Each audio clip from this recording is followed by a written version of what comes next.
السلام علیکم ورحمۃ اللہ وبرکاتہ۔ مجھے امید ہے کہ آپ تمام بھائی اور بہن عافیت سے ہوں گے۔ اللہ تعالیٰ آپ کو دونوں جہانوں میں عافیت کے ساتھ رکھے۔ آپ سے گزارش ہے کہ ہمارا یہ چینل لائک بھی کریں، سبسکرائب بھی کریں اور شیئر بھی کریں صدقہ جاریت کی نیت سے۔ آج کا بیان بڑا اہم بیان ہے۔ یہ رجب کا مہینہ ہے۔ پیارے آقا صلی اللہ علیہ وسلم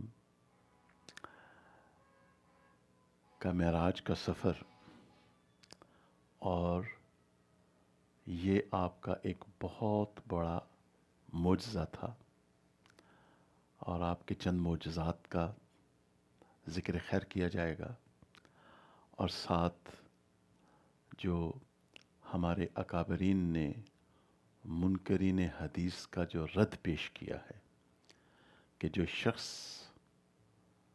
قصد اور ارادے کے ساتھ معاذ اللہ پیارے آقا صلی اللہ علیہ وسلم کی احادیث کا رد کا انکار کرے، معاذ اللہ متواتر احادیث کا انکار کرے، یا ویسے صحاح ستہ کی احادیث کا انکار کرے، تو اس کے بارے میں کیا فتویٰ ہے، کیا رولنگ ہے، تو وہ آخر میں آپ سے شیئر کی جائے گی۔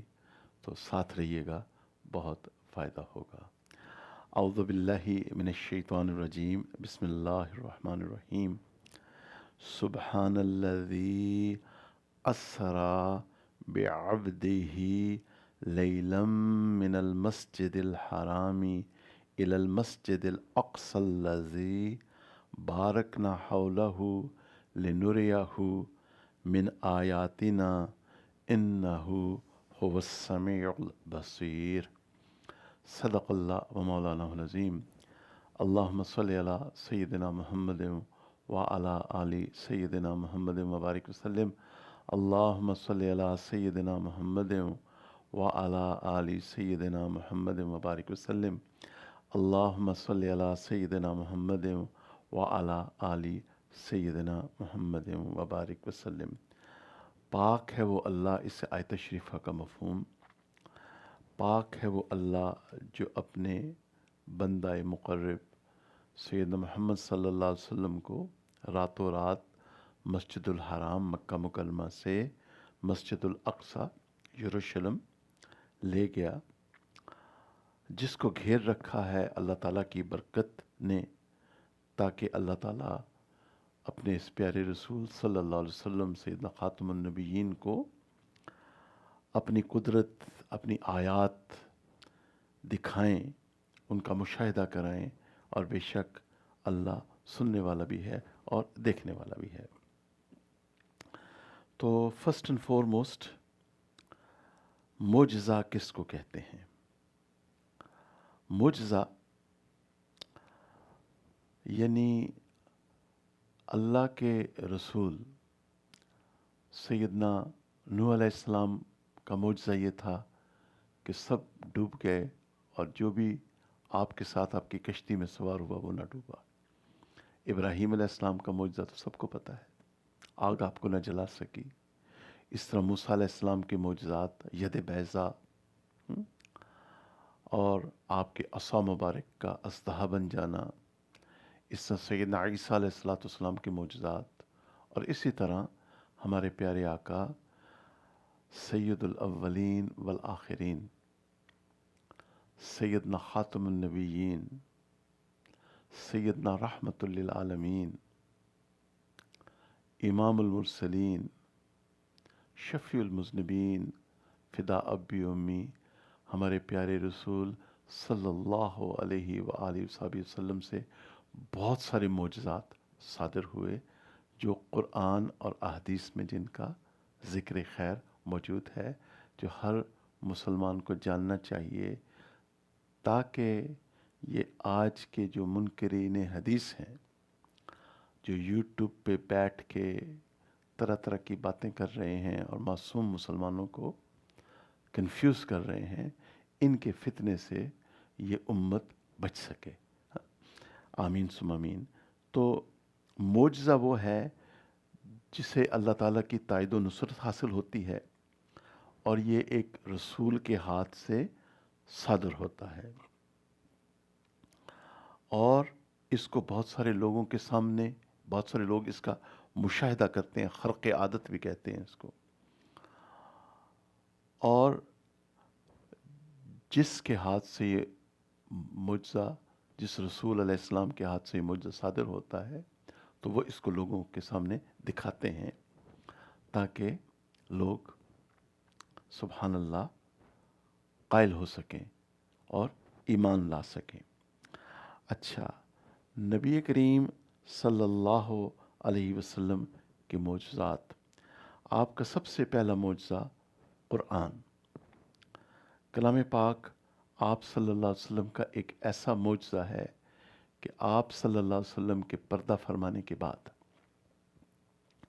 آپ کے وصال شریف کے بعد، فدا ابی و امی علیہ الصلاۃ والسلام، قیامت تک لوگ قرآن کو پڑھ سکتے ہیں، دیکھ سکتے ہیں، اس پہ غور و فکر کر سکتے ہیں اور اس سے طرح طرح کے فائدے اٹھا سکتے ہیں.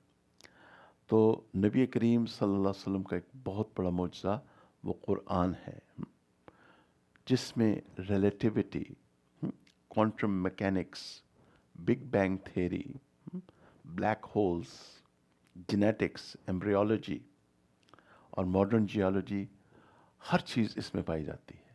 سبحان اللہ، یہ ایسی اللہ کی کتاب ہے جس کو سائنٹیفکلی ریجیکٹ نہیں کیا جا سکتا. تو یہ بڑے بڑے لوگوں نے گھٹنے ٹیک دیے ہیں، عاجز ہو گئے ہیں، اور انہوں نے کتابیں لکھی ہیں کہ there is not even a single scientific statement that can be rejected اور ریفیوٹڈ. ہولی قرآن میں ایک بھی ایسی آیت نہیں ہے جس کو سائنٹیفکلی معاذ اللہ ریجیکٹ کیا جا سکے. اور اب آپ صلی اللہ علیہ وسلم کے معجزات مبارک. کلام پاک کے بعد آپ کا انویزیبل ہو جانا. جب باہر ابو جہل اور ابو لہب اور عتبہ، شیبہ، ولید بن مغیرہ، عاص بن وائل، یہ سب موجود تھے، تلواریں ان کے ہاتھوں میں تھیں، مگر جب اللہ تعالیٰ کا حکم ہوا اور رسول اللہ صلی اللہ علیہ وسلم نے اپنا گھر مبارک سے قدم نکالا تو آپ انویزیبل ہو چکے تھے، وہ لوگ آپ کو نہیں دیکھ سکے. غار سور میں اسپائڈرز ویب، مکڑی نے جالا تن دیا، اور آپ صلی اللہ علیہ وسلم اور سیدنا ابوبکر صدیق رضی اللہ عنہ ان کے قدموں کو دیکھ رہے تھے مگر وہ آپ کو نہیں دیکھ سکے. پھر دی کیمبل ان دا سینڈ، سراقہ، وہ اس وقت ایمان نہیں لائے تھے، بعد میں ایمان لائے رضی اللہ عنہ. تو انہوں نے آپ کو کا تعاقب کیا، مگر وہ جو ہی آپ کے قریب آتا اس کی اونٹنی کے پاؤں دھنس جاتے ریت کے اندر. یہ آپ صلی اللہ علیہ وسلم کا معجزہ تھا. جب بخاری شریف کی روایت ہے کہ جب آپ صلی اللہ علیہ وسلم کے لیے ممبر مبارک بنایا گیا، اور تو جس کھجور کے تنے کے ساتھ آپ ٹیک لگا کے بیان دیا کرتے تھے، واعظ و نصیحت فرمایا کرتے تھے، اس نے رونا شروع کر دیا. اس کے رونے کی آواز سب صحابہ نے سنی. اس کے بعد حدیبیہ کے مقام پہ کنواں خشک ہو چکا تھا، اور آپ صلی اللہ علیہ وسلم کے سبحان اللہ وضو مبارک کا پانی اس میں ڈالا گیا، اور 1500 لوگ اس کنویں کے پانی سے سیراب ہوئے. اور پھر جو مشرکین مکہ کے سردار تھے انہوں نے معجزہ مانگا، تو سپلٹنگ آف دا مون، آپ نے اپنی انگلی مبارک سے چاند کے 2 ٹکڑے کر دیے، اور یہ عصر سے مغرب تک جتنا ٹائم ہوتا ہے اتنی دیر یہ رہا، اور غار حرا بیچ میں تھا. اور یہ سب کچھ دیکھنے کے بعد پھر ابو جہل نے کہا یہ تو بہت بڑا جادو ہے، سحر ہے. ہمارے بزرگوں نے کتنی پیاری بات کی ہے، سبحان اللہ سبحان اللہ۔ کوڑے کھو نہ مٹھے ہندے باہو، کوڑے کھو نہ مٹھے ہندے باہو، پاویں 100 من کھنڈ دا پائیے ہو۔ میرے بھائی میری بہن، بعض لوگ کڑوے کنویں ہوا کرتے ہیں، احتیاط فرمائیں، الاحتیاط نصف الحیات۔ اس کے بعد آپ صلی اللہ علیہ وسلم کا بہت بڑا معجزہ معراج مبارک، کہ آپ صلی اللہ علیہ وسلم سیدہ ام ہانی رضی اللہ عنہا کے گھر میں آرام فرما رہے تھے، اور آپ کو جبرائیل علیہ السلام اور میکائیل علیہ السلام نے جگایا، آپ کو زمزم کے مقام پہ لے گئے، آپ کے قلب مبارک کو دھویا گیا، اور پھر آپ براق پہ بیٹھے، پھر آپ کو مشاہدہ کروایا گیا عالم برزخ کا، پھر آپ بیت المقدس پہنچے، آپ امام المرسلین بنے، پھر ایک سیڑھی لائی گئی، آپ اس پہ آپ نے قدم رکھے، اور آپ پھر 7 آسمانوں کی اللہ تعالیٰ نے سیر آپ کو کروائی۔ تو یہ ہم مسلمانوں کا اور ہم اہل سنت والجماعت کا یہ بنیادی عقیدہ ہے کہ معراج شریف پیارے رسول اللہ صلی اللہ علیہ وسلم کا ایک بہت بڑا معجزہ ہے۔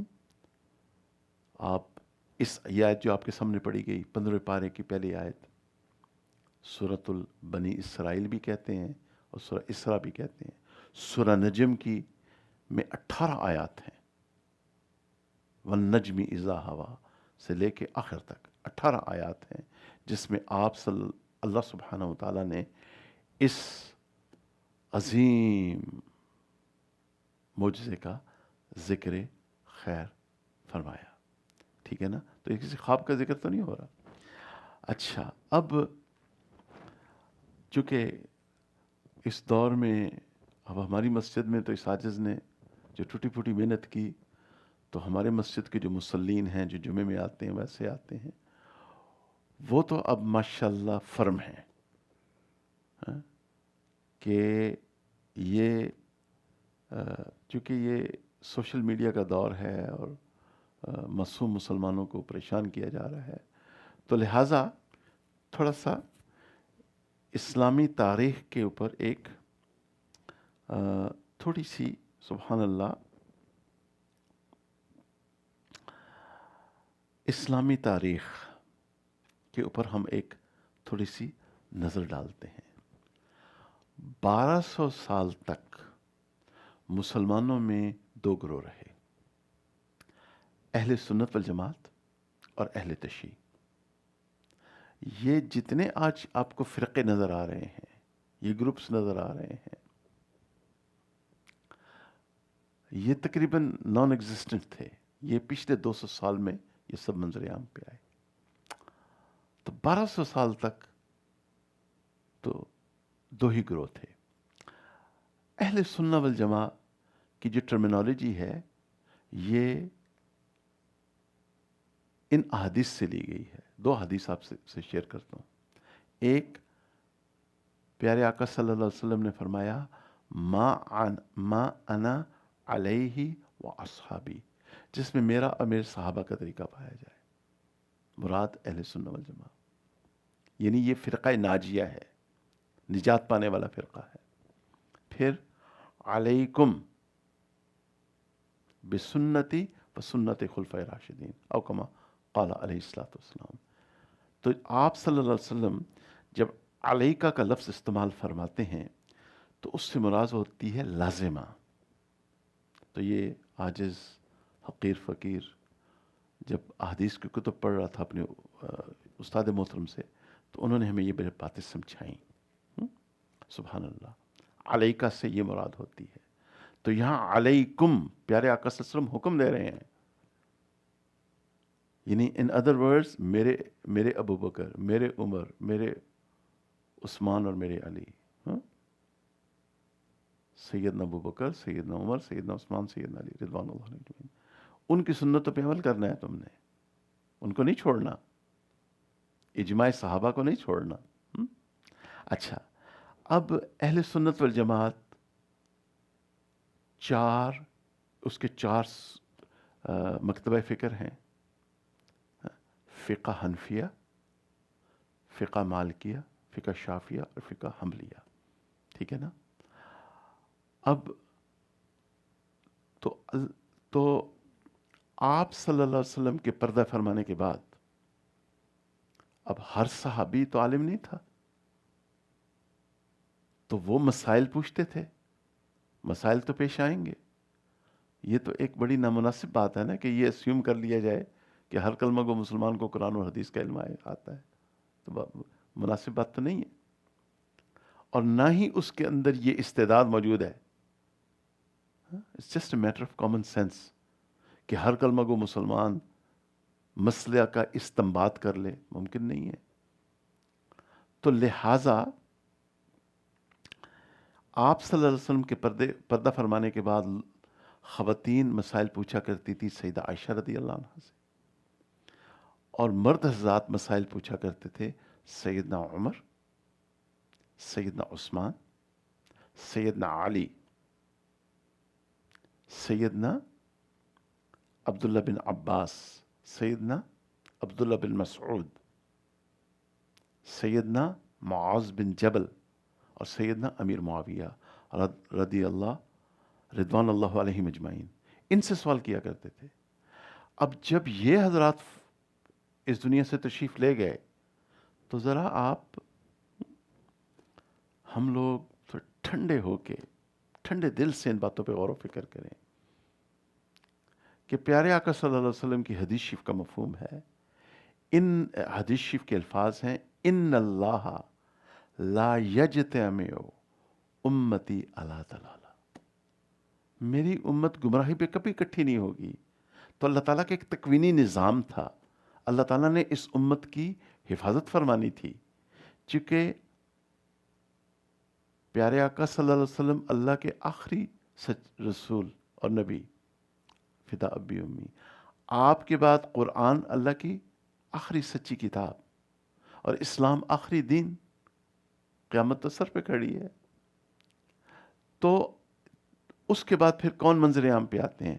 امام ابو حنیفہ رحمۃ اللہ علیہ. یہ عاجز ایک طالب علم کی حیثیت سے ایک بات عرض کرتا ہے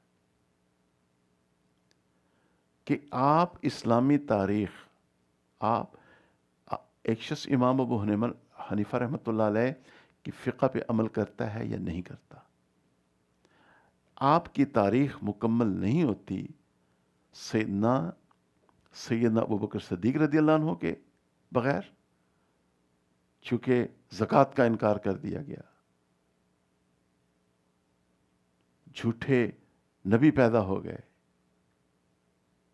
اور نہ ہی سیدنا حسن رضی اللہ عنہ کے بغیر.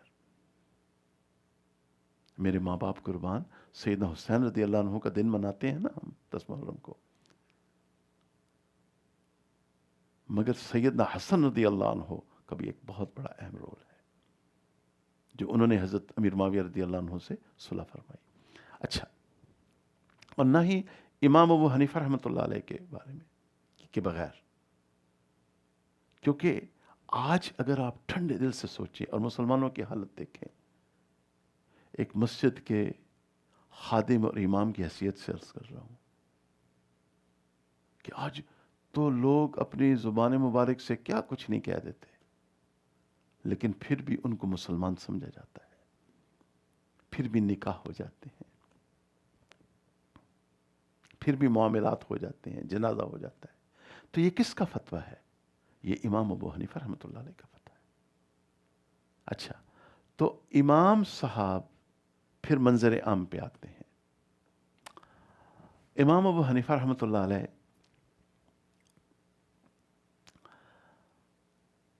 کے بارے میں ایک بہت مشہور اہل حدیث عالم تھے اور بڑے نیک، بڑے برگزیدہ بندے تھے، اللہ کے نیک بندوں میں تھے، حضرت مولانا ابراہیم سیالکوٹی رحمۃ اللہ علیہ. تو انہوں نے ایک دن فیصلہ کیا کہ میں امام ابو حنیفہ رحمۃ اللہ علیہ کے خلاف کتاب لکھتا ہوں. ان کا یہ واقعہ مولانا یوسف ردحانی صاحب رحمۃ اللہ علیہ نے اپنی کتاب میں نقل فرمایا ہے.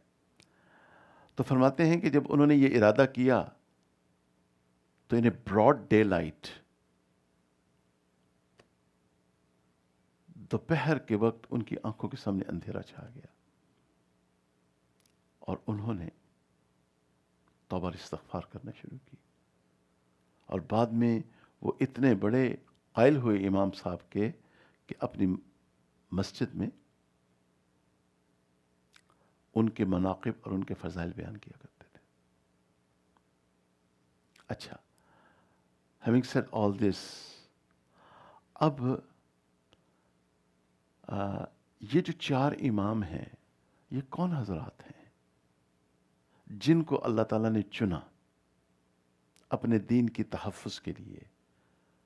ان کی زندگیاں پاکیزہ زندگیاں تھیں، یعنی اس دور کے جو ماڈریٹ سلفی علماء ہیں انہوں نے بھی ایکنالج کیا ہے کہ it could not have been possible، یہ ممکن نہیں تھا کہ اتنے صحابہ موجود ہوں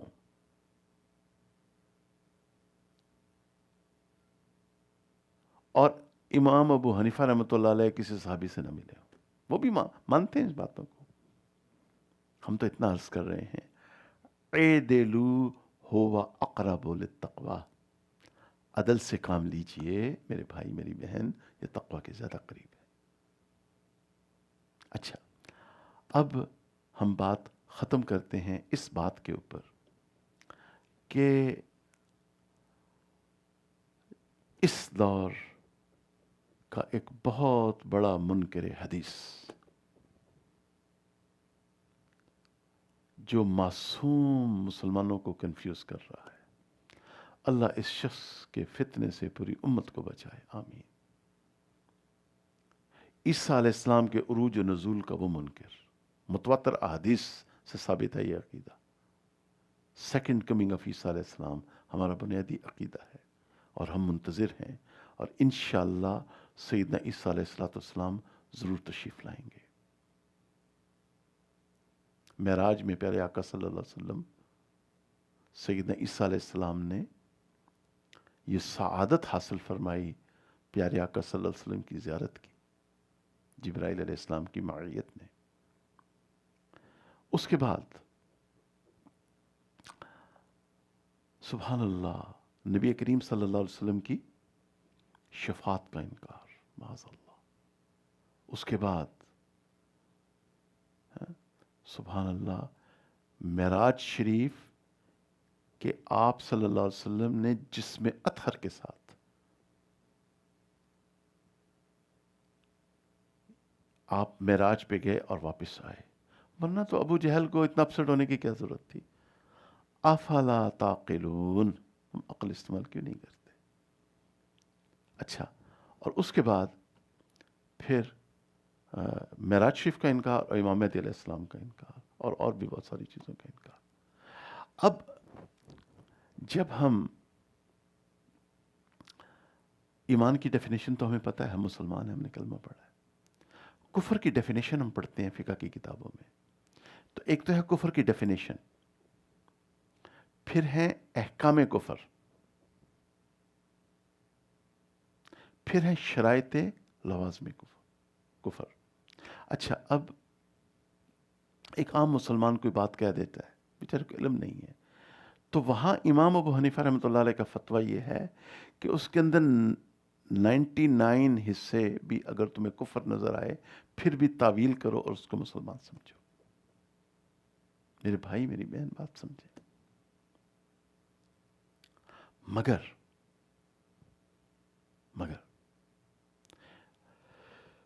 جب آپ کفر کی ڈیفینیشن اور احکام کفر کو پڑھتے ہیں تو آپ کو ایک دو فریزز نظر آتی ہیں وہاں پہ، قصد اور ارادہ۔ یہ بات اچھی طرح سمجھیں، ایک شخص جو ہے willfully، intentionally، willingly، responsibly ایک سٹیٹمنٹ دے رہا ہے جانتے بوجھتے ہوئے، تو پھر شریعت کے احکامات بھی بدل جاتے ہیں۔ یہ ہمیں ذرا سوچنا پڑے گا ان کے بارے میں۔ تو عام امت کو تو ہم مسلمان سمجھیں گے، وہ اگر کچھ کہہ بھی دیتے ہیں تو ان کو سمجھائیں گے، بھائی آپ توبہ استغفار کریں، آپ نیک لوگوں کی صحبت میں آ کے بیٹھیں۔ مجھے بھی اگر میرے شیخ حضرت جی دامت برکاتہم العالیہ، اللہ حضرت جی دامت برکاتہم اور ان کی فیملی کو اور ان کی آنے والی نسلوں کو بہترین جزائے خیر نصیب فرمائے، اگر میں ان کا شاگرد نہ بنتا، اور یہ باتیں مجھے کس نے بتانی تھی، پھر یہ ذوق اور شوق پیدا ہوا کہ عالم کورس کی کتابیں پڑھی جائیں۔ اب اگر کوئی شخص جانتے بوجھ، دیکھیں نبی کریم صلی اللہ علیہ وسلم کی جسمانی معراج کا انکار کرنے کے لیے یہ چیز پری ریکوزٹ ہے، پری ریکوزٹ ہے کہ وہ کیا کرے، وہ احادیث کا معاذ اللہ انکار کرے۔ اب ہم آتے ہیں، اگر کوئی شخص احادیث کا انکار کرتا ہے تو اس کے بارے میں کیا رولنگ ہے، اور اس کے بعد آپ سے اجازت لیں گے۔ محدث اعظم، مفسر کبیر، شیخ المشائخ حضرت مولانا محمد موسیٰ روحانی بازی رحمۃ اللہ علیہ، یہ غالباً مڈ 90s یا ارلی 90s میں فوت ہوئے ہیں، لیٹ 90s میں فوت ہوئے ہیں غالباً۔ ان کے بارے میں امام کعبہ شیخ معظم محمد بن عبداللہ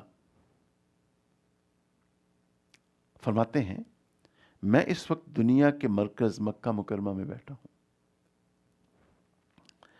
دنیا بھر کے علماء میرے پاس تشریف لاتے ہیں، مگر میں نے آج تک شیخ روحانی بازی جیسا محقق عالم نہیں دیکھا۔ ماشاء اللہ لا قوت الا باللہ۔ اب وہ کیا فرماتے ہیں؟ وہ فرماتے ہیں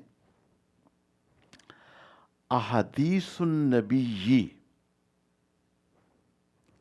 محرمات کمثل کتاب رب العالمین۔ اللہ، کہ پیارے آقا صلی اللہ علیہ وسلم کی احادیث ہمارے لیے اسی طرح مقدس ہیں جس طرح اللہ کی کتاب۔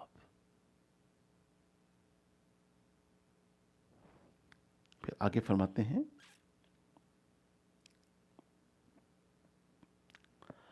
فہن الوحی لیکن ما تلینا، احادیث بھی وہی ہیں مگر وہی غیر مطلوب، ان کی ہم تلاوت نہیں کرتے جس طرح قرآن کی تلاوت کرتے ہیں۔ آگے فرماتے ہیں یا اللہ خیر، پڑھ لیں میرے ساتھ یہ دعا، آمنت باللہ و رسولہ، رسول ہی نہیں رسول ہی، یہ آپ صلی اللہ علیہ وسلم نے خود یہ دعا سکھائی ہے، میری فیورٹ دعا ہے، قصے سے پڑھتا ہوں، انشاءاللہ خاتمہ بھی ایمان ہوگا۔ اور یہ دعا بھی پڑھ لیں، اللہم انی اعوذ بک، آمنت باللہ و رسولہ، یہ ایک دعا ہے، اور دوسری دعا ہے اللہم انی اعوذ بک من الکفر، اللہم انی اعوذ بک من الکفر۔ تو یہ دعا ضرور مانگا کریں۔ اب آگے کیا فرماتے ہیں حضرت، میں تو کانپ جاتا ہوں، میں اس تحریر کا ترجمہ کس طرح کروں آپ کے سامنے۔ آگے فرماتے ہیں وَقَدْ لُعِنَ الَّذِي قَدْ شَكَّ فِيهَا، یا اللہ خیر، میرے اللہ، اگر کوئی احادیث کا قصد اور ارادے کے ساتھ شعوری طور پہ انکار کرے، منکر حدیث بنے، یہ الفاظ ہیں، مجھ میں اتنی ہمت نہیں ہے کہ میں ان کا ترجمہ آپ کے سامنے کر سکوں، بندہ کانپ جاتا ہے۔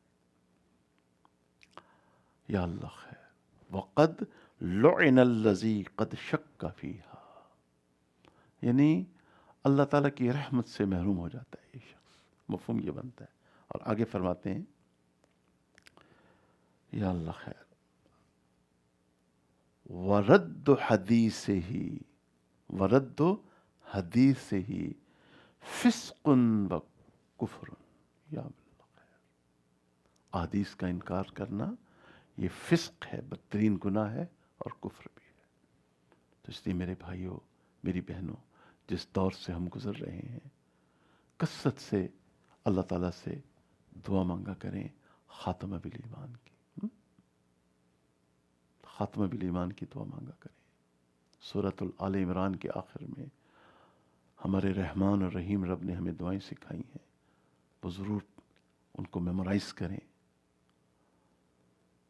ربنا فاغفر لنا ذنوبنا وکفر عنا سیئاتنا وتوفنا مع الابرار. اے ہمارے رب، ہمارے گناہ معاف فرما، ہماری برائیاں ہم سے دور فرما، اور نیک لوگوں کے ساتھ ہمارا حشر فرما. اللہ سے کثرت سے خاتمہ بالایمان کی دعا مانگا کریں. اپنا بہت خیال رکھیے گا. انٹل نیکسٹ ٹائم، السلام علیکم ورحمۃ اللہ وبرکاتہ.